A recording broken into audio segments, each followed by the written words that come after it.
The text message arrived at 11:47 p.m. on a Tuesday. I was reviewing quarterly reports for my consulting firm when my phone buzzed with a number I'd deleted 4 years ago but still recognized instantly. Jackson, it's me. I know this is unexpected, but Tyler and I are getting married next month. We'd really love for you to be there. Not as a guest exactly, but for closure. We all need closure to move forward. Please think about it. I stared at those words until my screen went dark.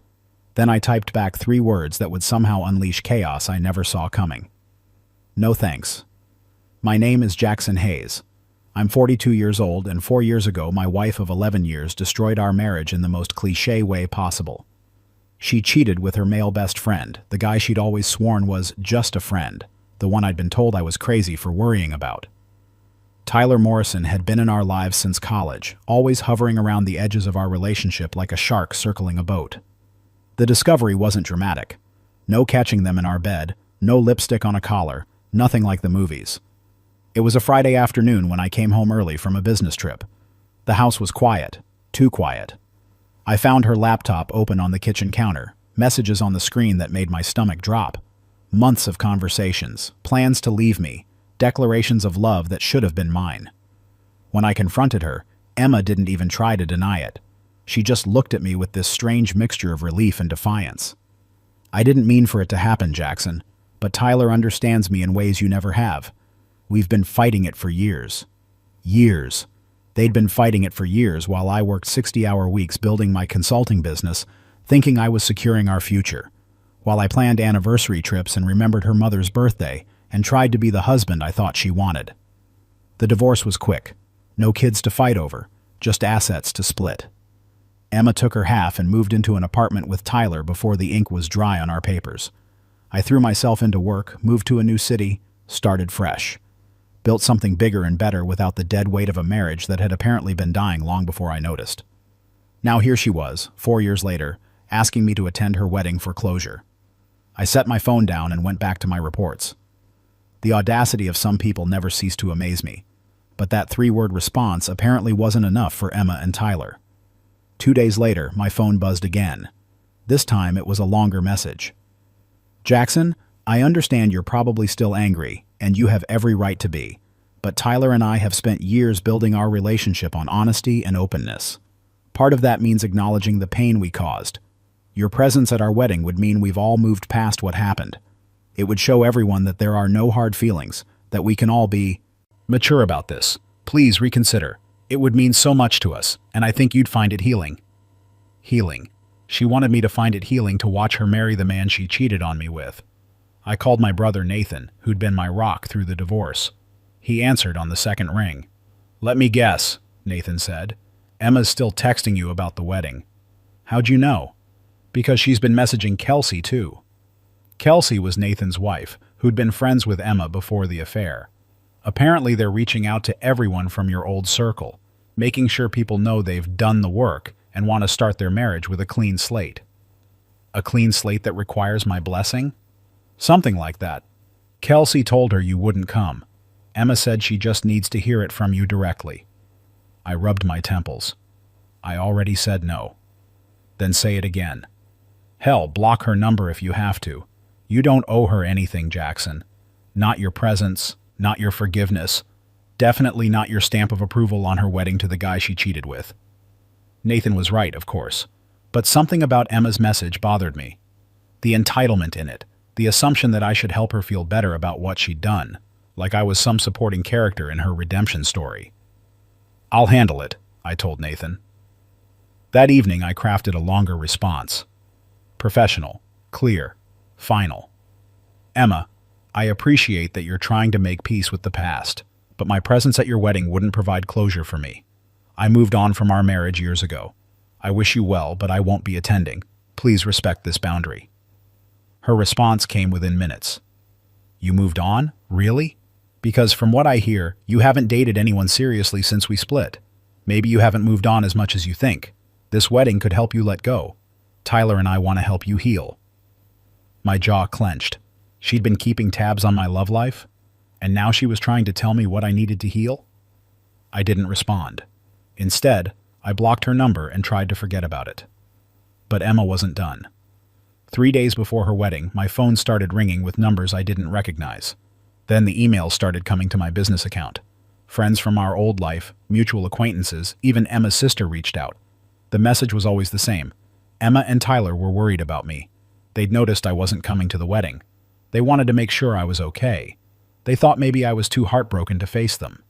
They offered to seat me in the back if that would be more comfortable. The narrative had shifted. Suddenly, I wasn't the man who'd moved on and built a successful life. I was the poor, abandoned husband who couldn't bear to see his ex-wife happy, the bitter divorcee too wounded to show up and give his blessing. Kelsey called me on Tuesday morning.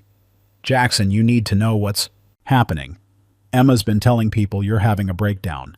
She showed up at my house yesterday crying, saying she's worried about you, that your refusal to come to the wedding proves you're not over her and she feels guilty about it."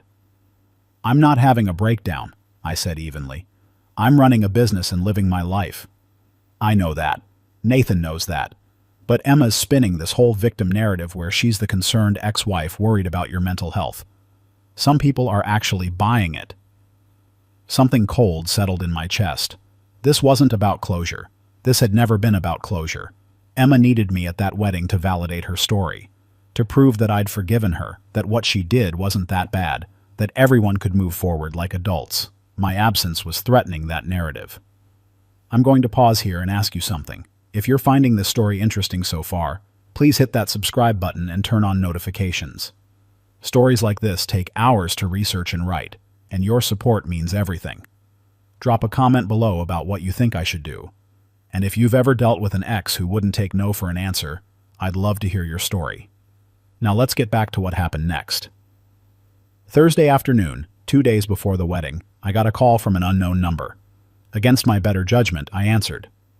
"Jackson, it's Tyler." I almost hung up immediately, but something made me stay on the line. Maybe I wanted to hear what he had to say. Maybe I was curious about what kind of man marries a woman he helped cheat on her husband, then demands that husband attend their wedding. "What do you want, Tyler?" "Look, man, I know things are weird between us. I know what happened wasn't cool, but it's been 4 years. Emma and I are trying to build something real here, and part of that means making peace with the past. With you." "You want to make peace with me?" I asked slowly. "By demanding I show up to watch you marry my ex-wife?" "It's not a demand. It's an invitation. We just want you to know there are no hard feelings." "There are hard feelings, Tyler. You slept with my wife while I was married to her. You helped destroy an 11-year relationship. The fact that you're now marrying her doesn't erase that." Tyler was quiet for a moment. Then his voice changed, got harder. "See, this is exactly what Emma said would happen. You're still bitter. You can't move on. She tried to reach out, tried to help you find closure, and you're throwing it back in her face." "I don't need her help finding closure," I said. "I found it 3 years ago when I realized my life was better without either of you in it." "Then prove it. Come to the wedding. Show everyone you're fine." And there it was, the real reason. They didn't want me there for closure. They wanted me there as a prop. Living proof that their relationship was legitimate, that they hadn't destroyed anything that mattered, that I'd moved on and everyone was happy. "No," I said. "I'm not coming to your wedding. Stop asking." I hung up before he could respond. Friday morning, the day before the wedding, things escalated. My business partner, Devin, knocked on my office door with a concerned expression. "Jackson, there's someone here to see you. Says it's urgent." "Who?" "Emma's maid of honor, a woman named Victoria." I'd never met Victoria, but I'd heard about her. Emma's college roommate, apparently the one who'd encouraged the relationship with Tyler from the beginning. One of those friends who thinks loyalty means supporting bad decisions. "Tell her I'm busy." I tried. She says she'll wait in the lobby as long as it takes. She's making other clients uncomfortable. I sighed and closed my laptop. "Fine, send her in." Victoria entered my office like she owned the place. Mid-30s, designer suit, the kind of confidence that comes from never being told no. She sat down without being invited. "Mr. Hayes, I'll keep this brief. Emma is a mess. The wedding is tomorrow, and she can't stop crying about the fact that you're not coming. Tyler's trying to be supportive, but honestly, this is overshadowing what should be the happiest day of their lives." "That sounds like a them problem," I said. Victoria leaned forward. "Look, I get it. You're hurt. But this grudge you're holding is hurting everyone. Emma's been in therapy for years dealing with the guilt of how your marriage ended. She's done the work. She's made amends. All she's asking is for one day, one appearance, to show that you've moved on too. I have moved on. That's why I'm not coming. If you'd really moved on, you wouldn't care about attending. The circular logic was almost impressive. If I came to the wedding, it proved I'd moved on. If I didn't come, it proved I hadn't. Either way, I was wrong for not doing what they wanted. Victoria, I'm going to say this once, very clearly. I am not attending Emma's wedding. Not because I'm bitter, not because I'm heartbroken, not because I haven't moved on, but because I have no desire to spend my Saturday watching two people who betrayed me pretend they're victims who deserve my blessing. Now please leave my office. Victoria stood up slowly. You know what? Emma said you'd react like this. She said you were always cold, always put your work before your relationship, always made everything about you. I can see now she was right. After she left, I sat in my office for a long time. The rewriting of history was almost impressive. I was cold. I made everything about me. I put work before the relationship. Never mind that I'd supported Emma through 2 job changes and a master's degree. Never mind that I'd spent 3 years in couples therapy trying to fix problems she'd never admitted having. Never mind that I'd been faithful, present, and committed until the day I found those messages. But that wasn't the story they were telling. In their version, I was the villain who'd driven Emma into Tyler's arms, the cold husband who deserved what happened, and now the bitter ex who couldn't let go. That evening, Nathan called with news. Emma's spreading a new story. Apparently you threatened Tyler on the phone yesterday. Said you'd show up and cause a scene at the wedding if you weren't allowed to walk Emma down the aisle. I laughed. Actual, genuine laughter. That's insane. I told him I wasn't coming. I know. But she's telling everyone you're unstable. That she's worried you might show up anyway and ruin everything. She's hired extra security for the wedding, supposedly to keep you out if you try to crash it. So now I'm a threat? It gets better. She's posting on social media about how hard it is to move forward when your ex won't support your happiness. Lots of vague posting about toxic people who can't let go of the past. Her comments are full of people telling her how brave she is. The psychology of it was fascinating. Emma had constructed a narrative where she was the victim of my bitterness, Tyler was the hero who'd saved her from a cold marriage, and I was the villain too damaged to accept reality. And my refusal to participate was somehow proof of all of it. What should I do? I asked Nathan. Nothing. You're already doing the right thing by staying away. Let them have their drama. It'll blow over after the wedding. But something in me had shifted. I'd spent 4 years taking the high road, keeping quiet about what really happened, letting Emma tell whatever story made her feel better. And this was where it led.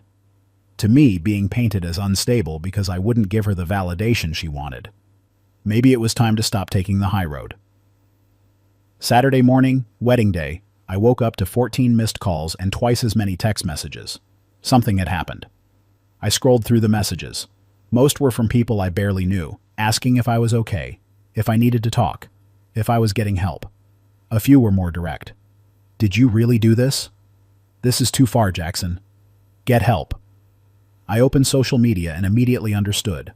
Emma had posted at 6 a.m. A long emotional post about how I'd sent a gift to their wedding venue. How the gift was a photo album from our marriage with a note that said, "Remember what you destroyed." The comments were brutal. Hundreds of people calling me pathetic, obsessed, unhinged. Screenshots were being shared. People were analyzing my supposed psychology, diagnosing me with everything from narcissistic personality disorder to dangerous obsession. There was just one problem. I hadn't sent anything. I called Nathan immediately. "Did you see it?" he asked before I could speak. "I didn't send that," I said. "I didn't send anything to that wedding." "I know you didn't." "Then why is she saying I did?" Nathan was quiet for a moment. "Because, Jackson, I think she needed you to be the villain.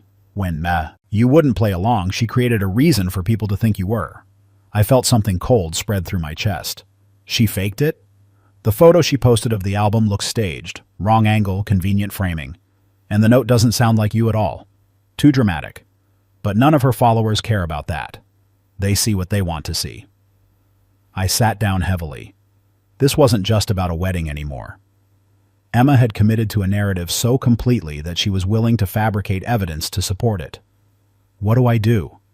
You could fight it, post your own response, provide proof you weren't at the venue, show receipts that you didn't order anything. But Jackson, that's what she wants. She wants you engaged, fighting, giving her drama for her story. So I just let her lie about me? You let her have her wedding day drama. Then you move on with your actual life. The people who matter know the truth. Nathan was probably right. But something about this felt different. This wasn't just Emma rewriting our marriage. This was her actively trying to destroy my reputation because I wouldn't give her what she wanted. I spent the day at my office, trying to focus on work while my phone buzzed with messages from people who'd seen Emma's post. Some believed her immediately. Others asked for my side of the story. A few, like Kelsey and Nathan, knew the truth. That evening, I got a message from Victoria. What you did today was unforgivable. Emma's been crying for hours. The wedding almost didn't happen because she was so upset. You should be ashamed of yourself. I typed back, I didn't send anything to the wedding. Ask yourself why Emma needed to create a crisis on her wedding day. Victoria's response was instant. Typical gaslighting from an abuser. Emma told me you'd deny it. There it was.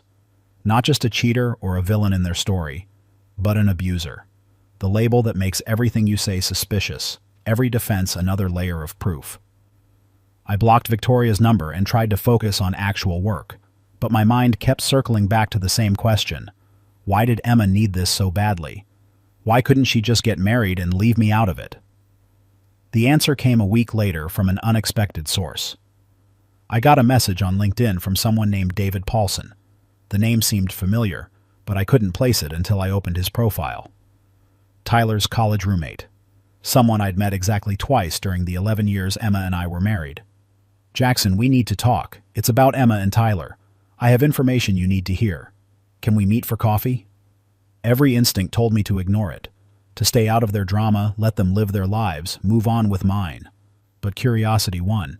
We met at a coffee shop downtown on Tuesday afternoon. David looked uncomfortable the moment he sat down. I'm probably making a huge mistake telling you this, he started. But after what happened at the wedding, and after talking to a few mutual friends, I think you deserve to know the truth. What truth? David pulled out his phone and showed me a screenshot of a text conversation between Tyler and someone named Brad, dated 3 weeks before the wedding. The messages made my blood run cold. Tyler: Jackson's definitely not coming to the wedding. Emma's freaking out. Brad: Why does it matter so much? Tyler: Because half the people at this wedding think we're terrible people for what we did. If Jackson shows up and acts normal, it makes it seem like it wasn't that bad, like he's over it and we're all good. Brad: What if he doesn't come? Tyler: Then everyone will talk about how he's still bitter. Either way, we win. Brad: Unless people think you're jerks for even asking him to come. Tyler: That's why Emma's been spinning the story about us wanting closure and him being unable to move on. By the time the wedding comes, everyone will think we tried to make peace and he refused. Brad: Damn, that's kind of manipulative. Tyler: It's strategic. Emma learned from a communications consultant. You control the narrative before the narrative controls you. I looked up at David. She hired a consultant to spin this? David nodded. Emma's been working with some social media strategists for the past 6 months. The whole thing about reaching out to you for closure, the text to mutual friends about being worried about you, even the fake gift she claimed you sent. It was all planned. Why? Because Jackson, Emma's built her entire personal brand around being the woman who found her soulmate despite societal judgment. She has a blog about it, an Instagram with 15,000 followers. She's even been pitching a book about finding true love in unexpected places. But the problem is, her origin story involves cheating on you. That makes her look bad to a lot of people. So she needed to make me the bad guy. She needed to make you the guy who couldn't let go. The bitter ex who proved their love was real because you couldn't handle seeing them happy. When you wouldn't cooperate by actually being bitter or making a scene, she had to manufacture it. I sat back in my chair processing. The photo album wasn't real. The photo album was real. She made it herself, drove to the venue early that morning and staged the whole thing. Tyler doesn't even know. He thinks you actually sent it. Why are you telling me this? David looked uncomfortable. Because Tyler's my oldest friend, and I've watched him become someone I don't recognize. He used to have integrity. Now he's married to someone who thinks relationships are content for her blog, and manipulation is just strategic communication. And because what they did to you isn't okay. You had a right to say no to that wedding without being turned into a villain. I thanked David and drove home in a daze. Everything made sense now. The constant pressure to attend, the escalating messages, the fake crisis at yet, the wedding. It was all content. All story material for Emma's journey from unfaithful wife to authentic self-actualized woman who'd found her truth. And I was supposed to be the obstacle she overcame. That evening, I did something I'd been avoiding for 4 years. I Googled Emma's name. Her blog came up immediately. Finding Truth, a journey from conventional love to authentic connection. Thousands of followers, glowing comments, features in online magazines about conscious uncoupling and non-traditional relationship structures. I read through her posts, each one carefully crafted to paint their affair as a spiritual awakening rather than a betrayal. How she'd been trapped in a conventional marriage with someone who couldn't understand her authentic self. How she'd fought against her feelings for Tyler for years before finally accepting her truth. I wasn't named directly, but I was there in every post. The husband who worked too much, the partner who wanted traditional structures while she needed freedom, the man who couldn't support her growth. The comments were even worse. Hundreds of people praising her bravery, thanking her for normalizing conscious uncoupling, sharing their own stories of leaving relationships that didn't serve them. Emma had built an entire identity around cheating on me and calling it enlightenment, and I'd let her do it by staying silent. I thought about David's information for 3 days. Then I made a decision. I wouldn't fight Emma's narrative directly. I wouldn't post my own version of events or try to defend myself in her comment sections. That would just give her more content, more drama, more proof of the bitter ex who couldn't move on. Instead, I did something simpler. I wrote my own story. Not a blog post or a social media rant. A LinkedIn article titled, On Professional Integrity and Personal Brand. It was about business ethics, about the difference between strategic communication and manipulation, about how some people build their success on manufactured narratives rather than actual achievement. I never mentioned Emma by name, never referenced the wedding or the affair or any of it directly, but I included enough details that anyone who knew our story would recognize it. The article went viral within my professional network. Within 48 hours, it had been shared 3,000 times. The comments were split. Some people praising my restraint and professionalism, others accusing me of being petty and unable to let go. But the message had spread, and more importantly, it had reached Emma's world. I got a message from Qley 3 days after I published it. Emma's losing her mind. Several of her blog sponsors saw your article and are asking questions about the timeline of your marriage versus her relationship with Tyler. One of them dropped her. I didn't respond. This wasn't about revenge. It was about refusing to be silent anymore while someone built their brand. On rewriting my life. 2 weeks later, Victoria reached out with a very different tone.